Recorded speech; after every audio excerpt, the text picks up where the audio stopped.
दिशा मतलब गेंद को मैं जमीन में लुढ़का दूंगा तो गेंद सीधा जाएगा। किस दिशा को हम लोग बोलते हैं क्षैतिज दिशा। ऊर्ध्वाधर दिशा मतलब ऊपर की तरफ से गेंद को फेंकूंगा, ये ऊपर वाली जो दिशा है इसको बोलते हैं हम लोग ऊर्ध्वाधर दिशा।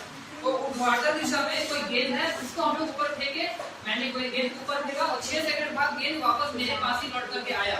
कितने सेकंड बाद? 6 सेकंड बाद। कोई गेंद था उसको मैंने ऊपर फेंका, वो नीचे आया, ऊपर से नीचे आने में इसको लगा 6 सेकंड, मतलब ऊपर जाने में 3 सेकंड लगा होगा, नीचे जाने में 3 सेकंड लगा होगा, 3 3 6। ऊपर जाने में कितना समय लगा होगा? 3 सेकंड, नीचे आने में कितना समय लगा होगा? 3 सेकंड, टोटल मिला के कितना सेकंड? 6 सेकंड। तो 6 सेकंड में गेंद वापस आ जाए। ठीक है, साथ में लिखते चलना, मैं बोर्ड लिखते जा रहा हूँ। क्वेश्चन काफी हो गए, रिपीट करता हूँ।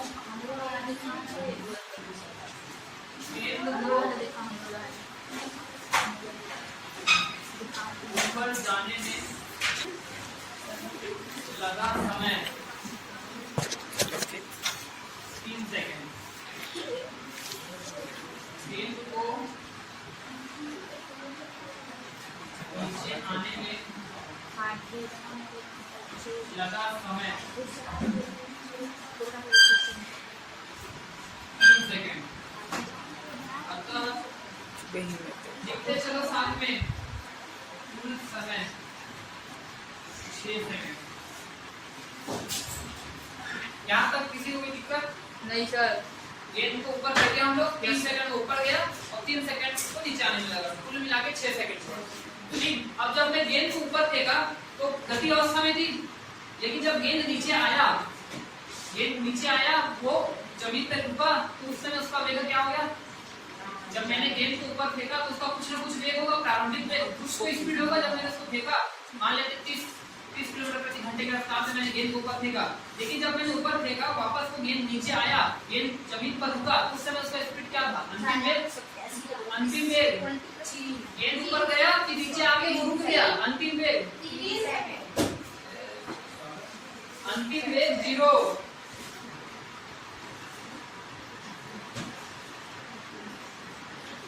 क्या बोल रहा हूँ मैं? मैंने गेंद को ऊपर फेंका, कुछ स्पीड से फेंका तो गेंद को, उसके बाद गेंद वापस से नीचे आ गया, नीचे आने के बाद गेंद रुक गया, तो उसका अंतिम वेग क्या होगा? 0। तो पहला हम लोग को क्या निकालने बोला है कि गेंद को किस वेग से ऊपर फेंका गया, मतलब जब हम लोग गेंद को ऊपर फेंक रहे थे तो उस समय गेंद का स्पीड कितना था, हम लोग को वो निकालना है। मतलब हम लोगों को प्रारंभिक वेग u का मान निकालना है, गेंद को ऊपर कितने स्पीड से फेंका गया, प्रारंभ में शुरू में गेंद को कितने स्पीड से ऊपर फेंका गया, तो हम लोगों को u का वैल्यू निकालना है। प्रारंभिक वेग अंतिम वेग मैंने बताया था ना, तो इसमें बोला है प्रारंभिक वेग मतलब u का मान निकालो। तो u का मान निकालने के लिए 3 फॉर्मूला है, कौन कौन सा? एक होता है u equal to u plus gt, मैंने पढ़ाया ये वाला formula, h equal to ut plus half gt का स्क्वायर, और तीसरा होता है v equal to u square plus 2gh।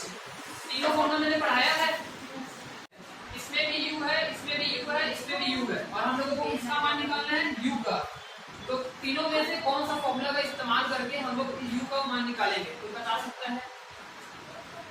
हम लोगों को प्रारंभिक वेग u का मान निकालना है, और u का मान निकालने के लिए हमारे पास 3 फॉर्मूला है। तो इसमें से कौन से फॉर्मूला का यूज करेंगे और क्यों करेंगे? फर्स्ट वाला करेंगे, क्यों करेंगे? आप बोल रहे हो फर्स्ट वाला करना है, तो क्यों करना है? देखो, सेकंड वाला हम लोग नहीं कर सकते, थर्ड वाला भी हम लोग नहीं कर सकते। क्यों नहीं कर सकते? क्योंकि सेकंड वाला फॉर्मूला में हम लोगों को s का मान क्वेश्चन में लिखने के लिए s क्या है? गेंद को ऊपर की तरफ फेंका तो नीचे से ऊपर ऊंचाई क्या थी, इसका डिस्टेंस क्या था, वो हम लोगों को नहीं पता, क्वेश्चन में नहीं दिया। h मतलब क्या है?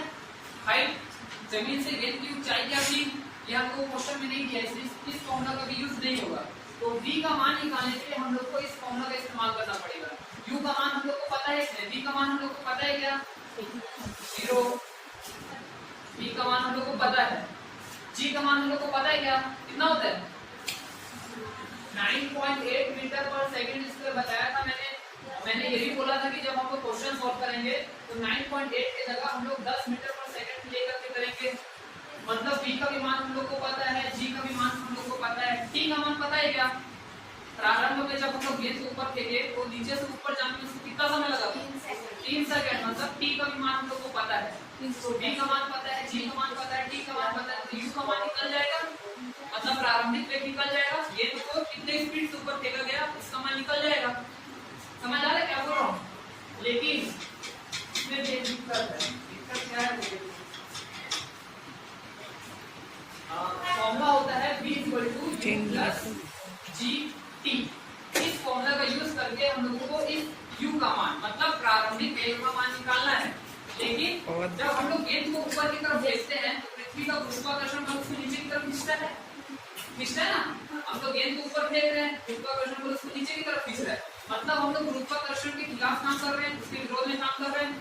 क्या बोल रहा हूं, समझ आ रहा है? गेंद को मैं ऊपर फेंक रहा हूँ लेकिन गुरुत्वाकर्षण बल उसको नीचे खींच रहा है। गेंद अगर नीचे आता और गुरुत्वाकर्षण बल भी नीचे खींचता तो हम लोग गुरुत्वाकर्षण के विरोध में काम नहीं करते। लेकिन हम लोग गेंद को ऊपर फेंक रहे हैं, हम लोग चाहते हैं कि गेंद ऊपर जाए लेकिन गुरुत्वाकर्षण बल उसको नीचे की तरफ खींच रहा है, मतलब हम लोग गुरुत्वाकर्षण बल के विरोध में काम कर रहे हैं, उसके खिलाफ काम कर रहे हैं। तो गुरुत्वीकरण यहाँ पे प्लस की जगह माइनस ले लेंगे। क्यों ले रहे हैं माइनस? क्योंकि हम लोग को गुरुत्वाकर्षण बल नीचे की तरफ खींच रहा है और हम लोग गेंद को ऊपर की तरफ फेंक रहे हैं, गुरुत्वाकर्षण बल के विरोध में हम लोग काम कर रहे हैं, इसलिए वहां पे माइनस करेगा। ठीक है, यहाँ तक समझ आया? क्वेश्चन में बोला है कि गेंद किस वेग के ऊपर फेंका गया, पहला क्वेश्चन बना रहे हैं हम लोग।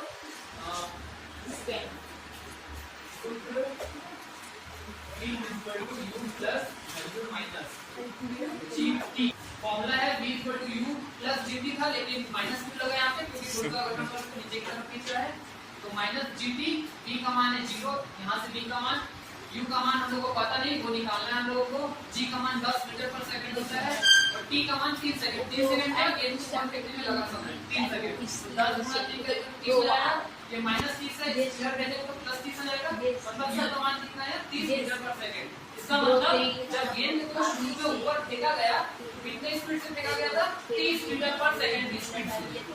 ठीक है, अधिकतम ऊंचाई क्या थी? मतलब जब गेंद को हम लोग ऊपर फेंके तो नीचे से ऊपर जब 3 सेकंड तक गया था तो यहाँ से यहाँ तक की बीच की ऊंचाई कितनी थी, उसकी दूरी कितनी थी, ये क्वेश्चन में पूछा है। तो ऊंचाई निकालने के लिए हम लोग हमेशा s = ut + ½ gt², इस फॉर्मूला का यूज करेंगे हम लोग। लेकिन प्लस की जगह यहाँ पे माइनस आएगा। माइनस क्यों आएगा? क्योंकि हम लोग गेंद को ऊपर की तरफ फेंक रहे हैं और पृथ्वी का गुरुत्वाकर्षण बल उसको नीचे खींच रहा है, इसलिए यहाँ पे माइनस लगेगा। क्या बोलो, समझ आ रहा है? s का मान निकालना है, u का मान कितना है? अभी तो हम लोग निकाला है, u का मान कितना है? 30। t का मान कितना है?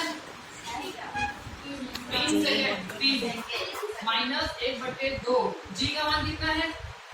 10 और t का मान यहाँ पे 3 कर दो, यहाँ पे 3 होगा।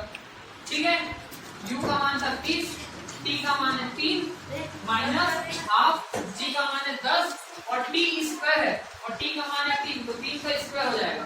ठीक, 30 का गुणा 3 से काटे तो 90 माइनस 1/2, ये 10 था तो 2 एकम 2, 2 5 से 10, तो 5 और 5 गुणा 3 की घात 2, तो 3 की घात 2 को क्या लिखते हैं?